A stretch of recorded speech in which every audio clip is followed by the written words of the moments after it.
Hello students, welcome to SSD Educational Classes and I am your friend Kashish Mehra and today we are going to study about the advantages of accounting. इसकी previous video में मैंने आपको already introduction दिया हुआ है क्योंकि ये हमारी चल रही है इंट्रोडक्शन टू अकाउंटिंग की सीरीज़ जहाँ पे मैं आपको सारे बेसिक टर्म कंसेप्ट अकाउंटिंग क्या है ये बताने वाली हूँ।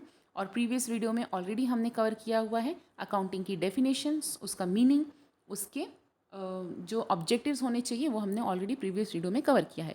तो इस वीडियो में हम कवर करने वाले हैं advantages of and limitations of accounting. तो आइए जानते हैं क्या फ़ायदा होता है अगर हम अकाउंटिंग सीखते हैं या अकाउंटिंग करते हैं। तो सबसे पहला फ़ायदा बताया गया है accounting provide information which is useful for the management.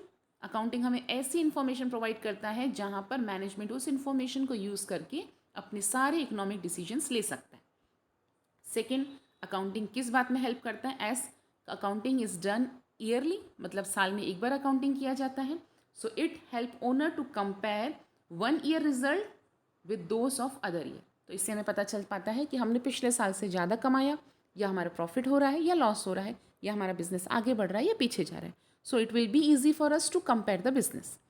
Third thing, it provide information about the financial position, कि हमारी कंपनी की फाइनेंशियल पोजीशन है क्या, हमारी बैलेंस शीट कितनी है, और उसके अलावा कैपिटल या फिर हम बोल सकते हैं हमारी लाइबिलिटीज़ कितनी है, ये भी हमें अकाउंटिंग से ही पता चलता है। It helps in keeping systematic and complete record of business transaction.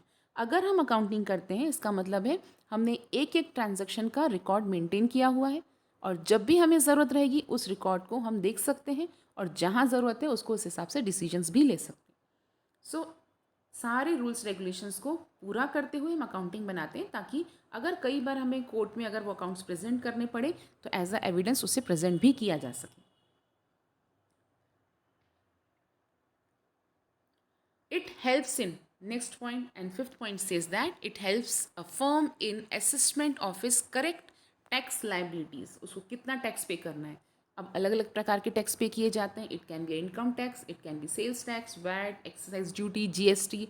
अब क्योंकि जीएसटी आ चुका है तो ये जो अलग अलग टैक्स जो हैं हमें कितना पे करना है, कहाँ पे करना है, ये भी हमें पता तब चल पाता है जब हम अकाउंटिंग बनाते हैं। Properly maintain account help business entity and determining it's proper purchase price.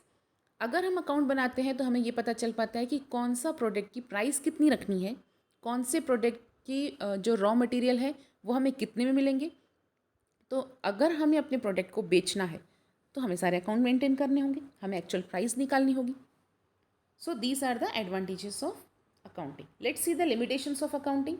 It's historical in nature. Historical का मतलब है अगर हमने एक बार अकाउंटिंग कर लिया तो वो अकाउंट हम कई सालों तक मेंटेन कर सकते हैं। It does not reflect the current worth of the business. More over the figure given in financial system statements ignore the effects of change in price. इसका मतलब जब भी हम अकाउंटिंग करते हैं तो हमारे लिए लिमिटेशंस क्या है।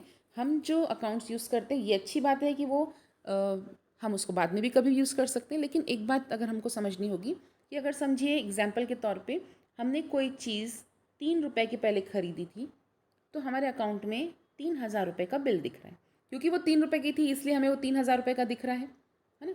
तो इसमें अगर वो 3 रुपए की थी और अगर 3,000 का बिल दिख रहा है तो प्रॉब्लम ये है अगर आए टाइम में मीन्स करंट टाइम में अगर वो चीज़ की प्राइस बढ़ जाते हैं और 5 रुपये हो जाते हैं तो हमें वो 5,000 का दिखेगा। इट मीन्स हमें ऐसा लग रहा है कि हमने ज़्यादा कमा लिया है, लेकिन प्रोडक्ट की प्राइस चेंज होने की वजह से हमें यहाँ पे प्राइस डिफरेंस दिख रहा है, न कि हमने प्रोडक्शन ज़्यादा किया या सेल ज़्यादा किया। सो यहाँ पे एक लिमिटेशंस हमें ये दिखता है कि अगर हम फिगर्स में देखते हैं तो हमें लगता है कि फाइनेंशियल हमें बहुत कुछ अच्छा कुछ मिल रहा है, लेकिन एक प्रॉब्लम ये हो जाती है कि हम इग्नोर कर देते हैं कि चेंज इन प्राइस लेवल कैसा है। इट मीन्स अकाउंटिंग में चेंज इन प्राइस लेवल नहीं बताया जाता। Next limitation is that it contain only those information which can be expressed in terms of money. मतलब जो पैसों में हम बता सकते हैं सिर्फ उसको ही एक्सप्रेस कर पाएंगे। जो चीज़ें पैसों में नहीं है, जैसे गुडविल, हमारी कंपनी की गुडविल, हमारी कंपनी का नाम, हमारी कंपनी की इमेज, जो ये चीज़ें हैं उसको हम थोड़ी कैलकुलेट कर पाएंगे कि बैलेंस शीट में कैसे दिखेगी।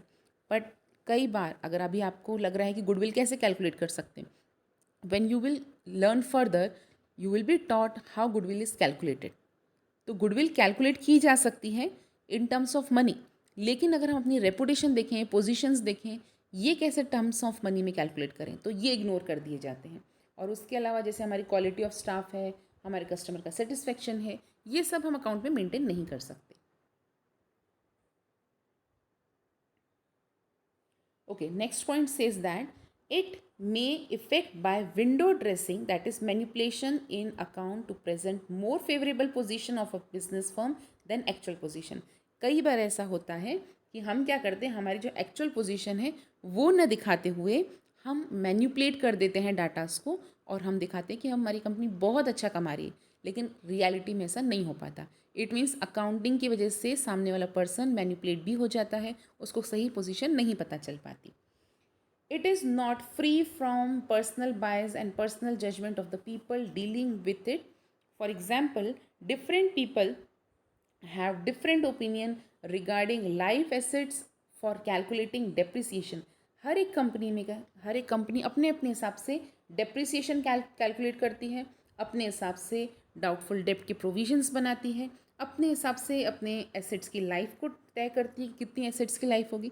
अब इसका कोई स्टैंडर्ड नहीं है कि एक एसेट की लाइफ इतनी होनी चाहिए। इसका मतलब लिमिटेशंस में ये आ जाता है कि जब हम अकाउंटिंग करते हैं तो भले ही हम अकाउंटिंग के रूल फॉलो करेंगे, लेकिन अकाउंटिंग के डेप्रिसिएशन या कुछ ऐसे प्रोविजंस हम अपने हिसाब से बना देते हैं जिससे हम अपने अकाउंटिंग का जो एक अच्छा तरीके से जो प्रेजेंट होना चाहिए वो नहीं हो पाता। इट मीन्स डेप्रिसिएशन हमारी मर्जी के हिसाब से चलेगा, हमारे प्रोविजंस फॉर डाउटफुल डेट अब कंपनी अपने अपने हिसाब से बनाती है तो सेम नहीं होंगे, वहाँ पे होमोजीनियस नहीं होगा, हेट्रोजीनियस दिखेगा।